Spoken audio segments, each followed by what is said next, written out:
Muito boa noite, estamos começando pela Rádio Mundial ao vivo o programa Eco Bagagens essa noite para falar sobre sustentabilidade envolvendo a indústria automotiva. Estou recebendo o Luiz Fernando Chaves da Fiesp, representa alguns conselhos ali de sustentabilidade, vai nos falar um pouquinho, depois ele vai se apresentar, né, que eu sei que ele é louco para querer se apresentar. Aliás, boa noite, se apresente para o público de casa. Boa noite, eu sou Luiz Chaves, sou conselheiro do Conselho Superior de Meio Ambiente da Fiesp, sou um dos coordenadores de sustentabilidade automotiva dentro da casa e de reciclagem, enfim, dentro do conselho. Como eu sou seu amigo, você sabe que eu deixo você se apresentar. Quem está conosco participando, como sempre, nosso colega Michael Isaac. Boa noite, Michael. Boa noite, Rogério. Boa noite, telespectadores que estão aí acompanhando pela internet, os ouvintes. Boa noite, Luiz. Boa noite. Uma grande honra estar aqui com vocês. Luiz, o carro elétrico, para começar, hoje é um debate interessante em todo o mundo. Quando a gente fala nessa questão automotiva, vem logo o modelo elétrico. A Prefeitura de Londres, em 2025, determinou que só veículos elétricos irão circular pela cidade. A Amsterdã tem uma política interessante também, voltada para o setor. E o Brasil, nós temos aí uma grande incógnita pelo tamanho, dimensões culturais, econômicas, né? Dentro do seu trabalho de pesquisa, que eu sei que não é de hoje, que você tem todo esse trabalho, esse approach, como é que você vê hoje a realidade da implantação do veículo elétrico no país?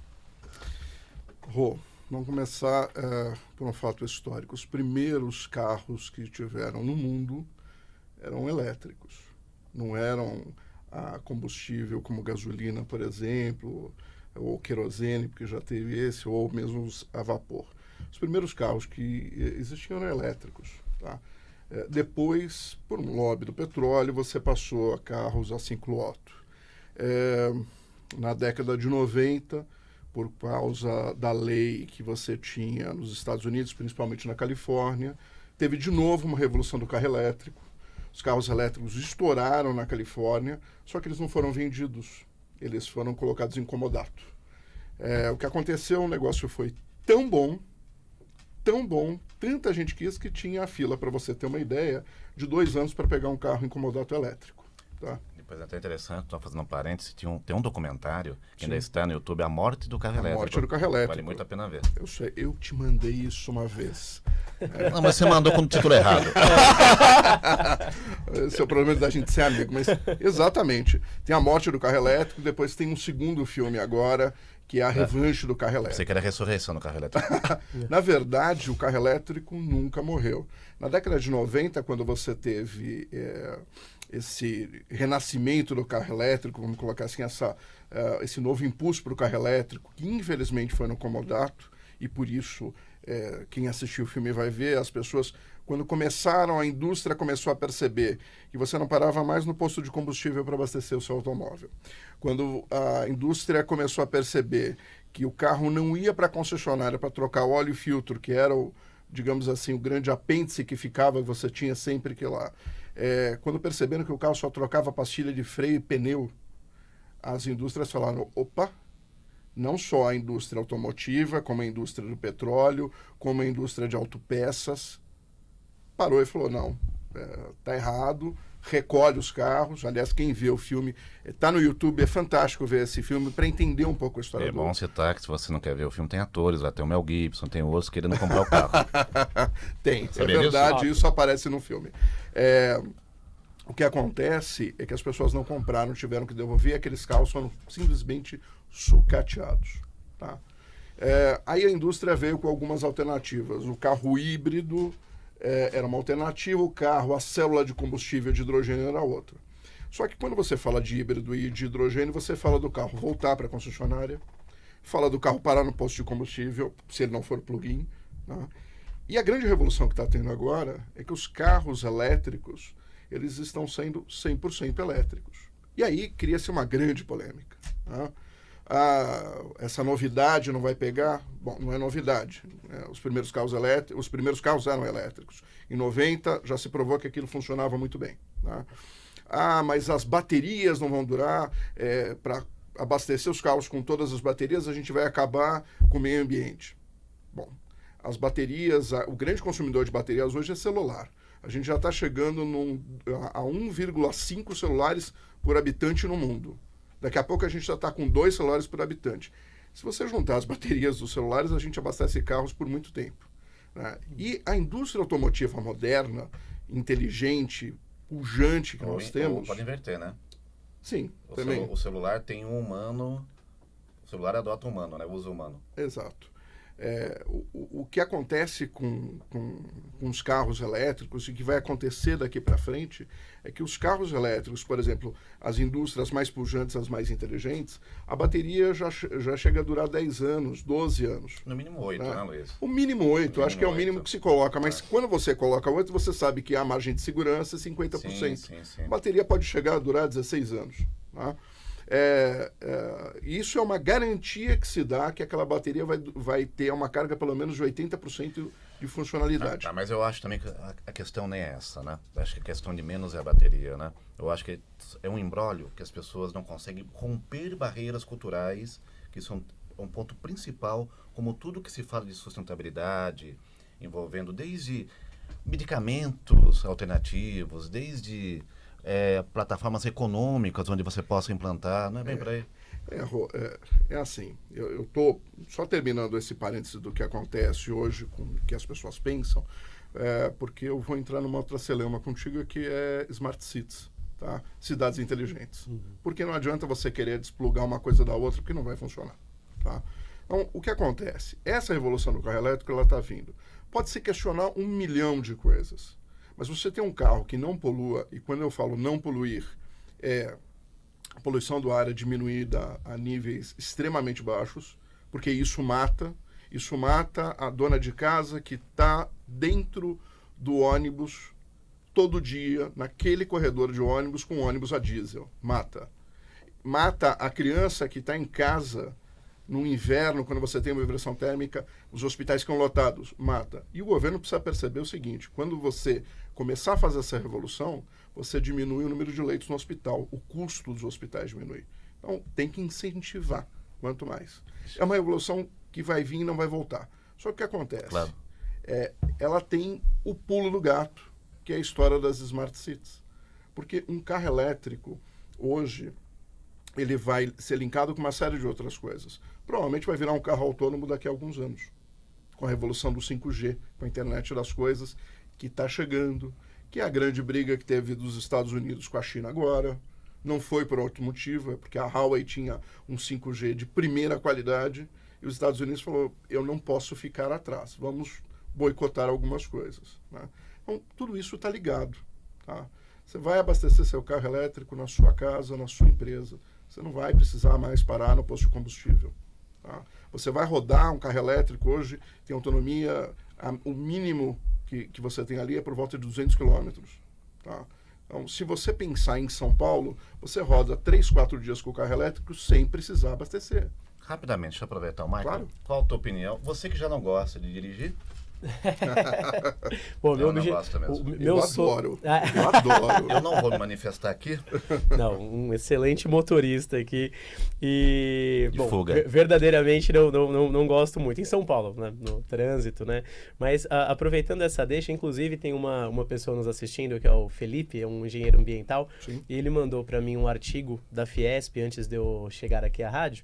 E um artigo muito interessante, que tem muito a ver com ecobagagens, né? Uhum. E ele fala sobre a questão da licença social para operar, né? Então, aproveitando Bem essa pertinente. sua Obrigado, fala Felipe. maravilhosa aí sobre o carro elétrico, sobre essa preocupação com o meio ambiente, práticas mais sustentáveis. Na sua opinião, você vê a indústria brasileira, né? Que é o terceiro parque industrial maior da América Latina, né? Hoje condiz em terço de um terço do PIB vem da indústria. Você crê que estamos caminhando para essas práticas ou você ainda vê uma grande barreira ainda? Olha, eu acho que a gente está caminhando para essas e outras grandes práticas. O que acontece hoje com a indústria brasileira e com a educação no Brasil, porque as duas coisas sempre andaram muito juntas. Eu não sei se vocês acompanharam, mas... Ou andaram muito separadas, né? Ou andaram muito separadas, muito descompassadas, na verdade. Se vocês viram agora, teve jogos na Rússia, jogos internacionais, onde o pessoal que era treinado pela indústria para fazer certas coisas ganhou e ficou em terceiro lugar no mundo inteiro. Sim. Tá? Então, quando você coloca educação, quando você coloca uma educação e uma formação para essa área, você consegue transpor todas as barreiras. Tá?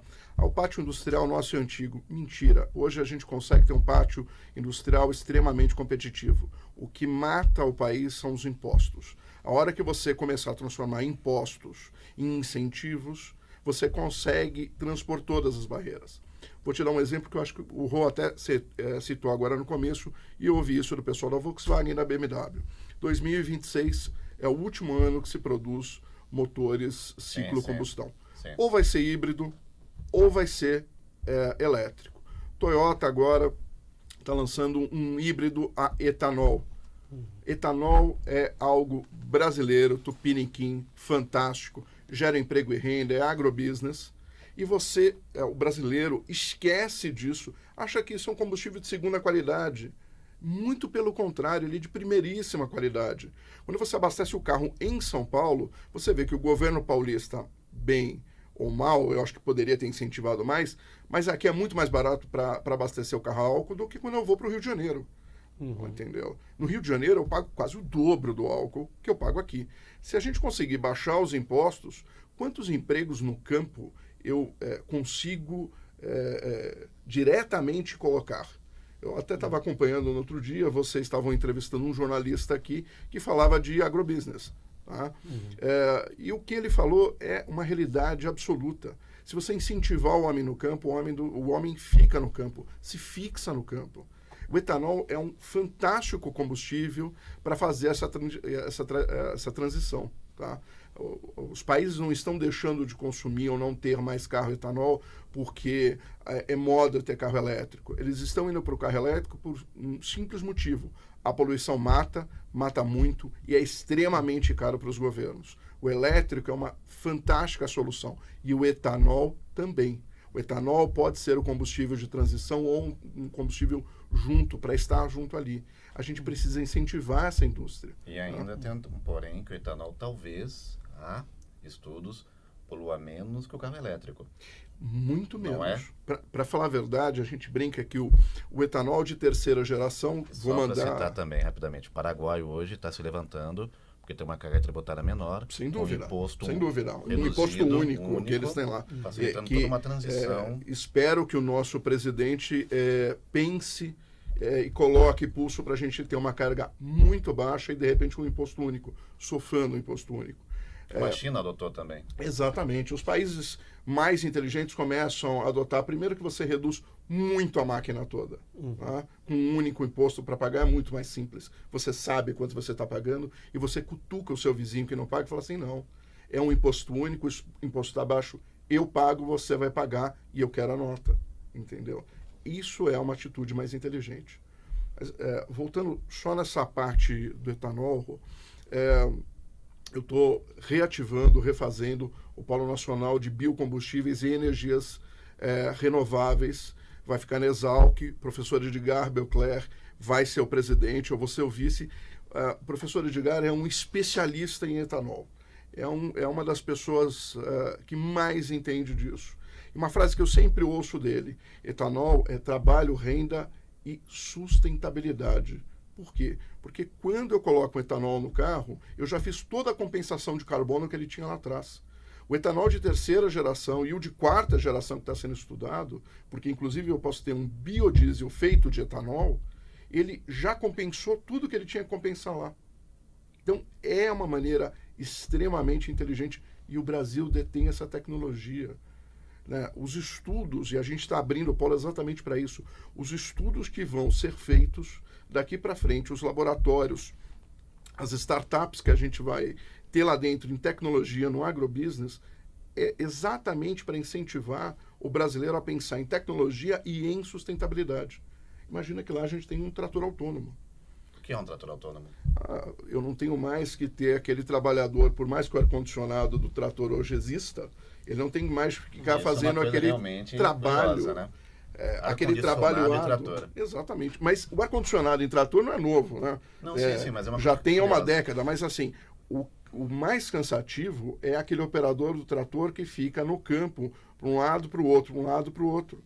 sendo que eu posso aí sim ter um trator autônomo que faça esse serviço, e esse operador pode estar dentro da sede da fazenda, sentado na frente dos monitores e verificando isso.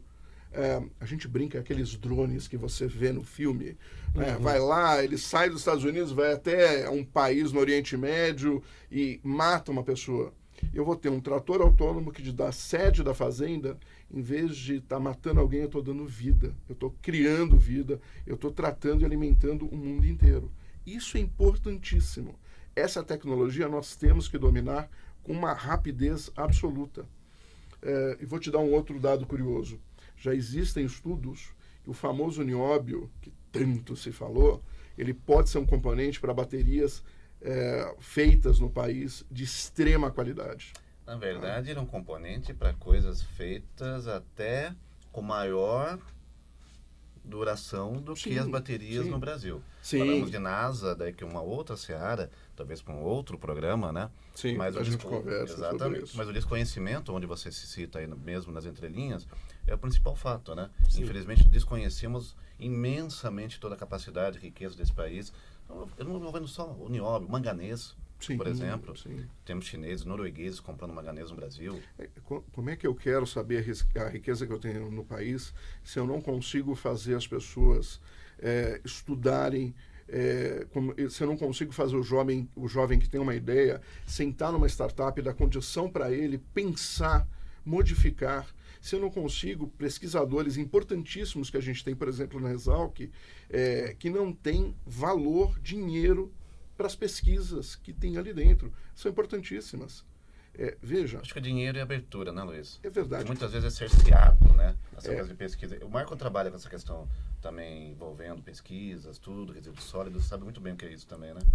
Inclusive, nós estamos organizando um evento agora para maio de 2021 na sede dentro da Itaipu, onde nós vamos fazer um Global Summit, focado em sustentabilidade, inovação, gestão ambiental.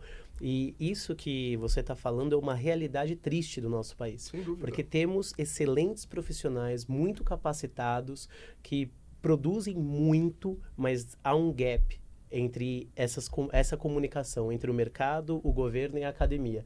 Então, iniciativas como essa, iniciativas como este evento, iniciativas como até mesmo o programa Eco Bagagens, busca preencher esse gap. Sim. Para você ter uma ideia, uma das nossas novas sócias no projeto do Polo é uma mentora do MIT, a doutora Efigênia Pinheiro. É uma pessoa que pega as startups e faz análise se aquela startup daria certo ou não. A criatividade do brasileiro é tão grande que a análise feita aqui, ela está sendo compartilhada para o resto do mundo. As pessoas lá fora estão vindo aqui e falam assim, como é que você consegue analisar? Porque a criatividade é grande, tem tantos caminhos que podem ser vistos e colocados ali que as pessoas pedem, entendeu? Imagina que a gente está criando um polo totalmente diferente do que tem no Brasil. A gente está criando um polo com modelos que você tem lá fora, aonde a pessoa que for para lá montar essa empresa vai ter todo o respaldo de grandes universidades, de uma grande universidade que vai ser Exalc no começo, e, ao mesmo tempo, vai desenvolver aquela tecnologia, por exemplo, com o apoio da Fiesp, das indústrias do país. Porque as coisas têm que andar juntas. Tá? Eu sinto muito quando eu vejo pesquisadores que não conseguem desenvolver as pesquisas, ou, como eu vi há algumas semanas, eu fiquei extremamente chocado, roubaram os cabos do gerador de uma determinada faculdade no Rio de Janeiro.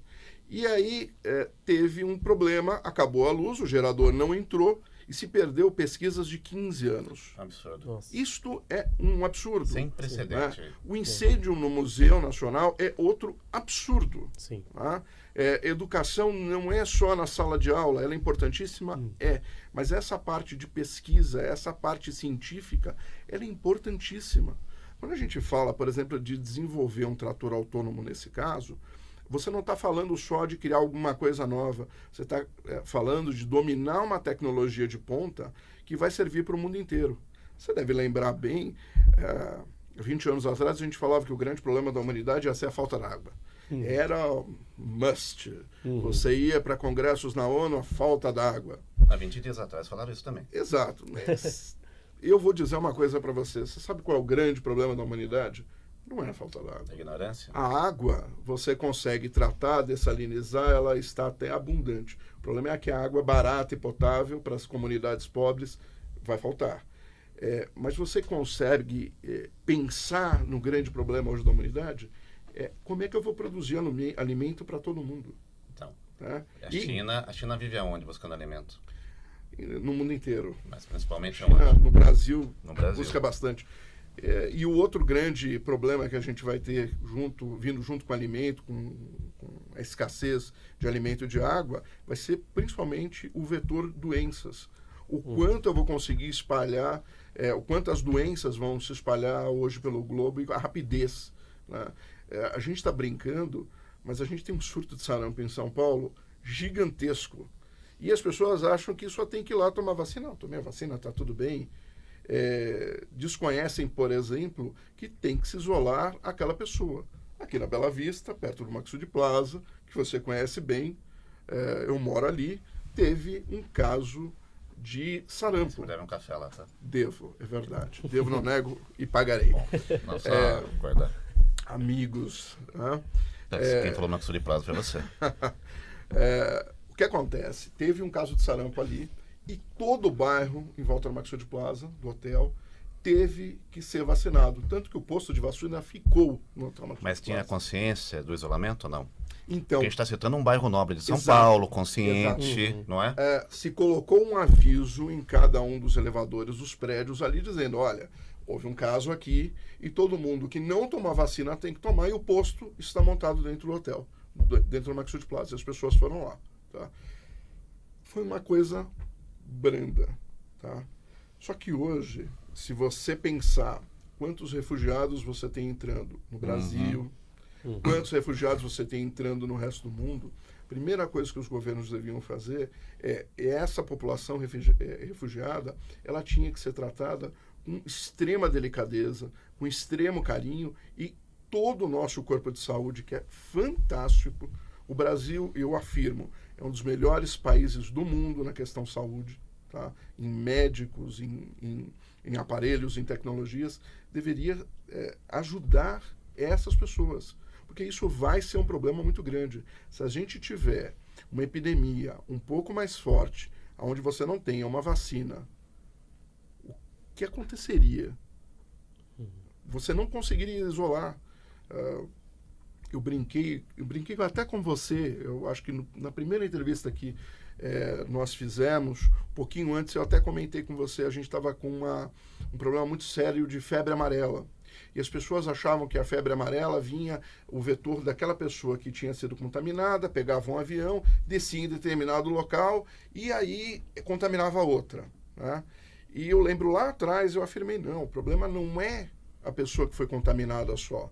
É um mosquito que entra num ônibus, numa determinada área de mata, uma zona mineira, por exemplo, que tinha uma contaminação forte de febre amarela. Aquele mosquito viaja dentro do ônibus e quando chega em São Paulo, na rodoviária, a pessoa abre a porta do ônibus e o mosquito sai. E o mosquito vai contaminar alguém ali. E, de repente, contamina alguém que não viajou. E aí ficava-se aquela incógnita. Como a pessoa foi contaminada? Deixa eu te falar uma coisa. Claro. Eu tenho uma notícia boa e uma ruim. O que você quer primeiro? A ruim é que está acabando o programa. Infelizmente, Que temos pena. um minuto para despedir. A boa, você pode pagar o café depois. Com certeza, para Michael, todos. obrigado pela participação. Uma honra. Parabéns, Luiz. Muito obrigado por... Desculpem que eu falei muito, mas são assuntos apaixonantes para mim, eu adoro E isso. concordamos. Tenho certeza que a noite de todos nós foi muito abrilhantada aí. Obrigado. Luiz, obrigado pela participação, Obrigado, viu? pô. À vontade. Estamos chegando ao final do programa Eco Bagagens dessa noite. Quero convidar vocês na semana que vem. Tem uma entrevista muito legal com duas médicas super pesquisadoras e conceituadas falando sobre cannabis medicinal. O programa vai estar gravado. Vai ao ar na terça que vem, às 22h30. Agradeço a audiência de todos. Obrigado ao Thomas, ao Luciano, que está aqui com a gente sempre, nosso diretor de startups, e também a toda a audiência do Eco Bagagens. Uma ótima noite a todos. Obrigado.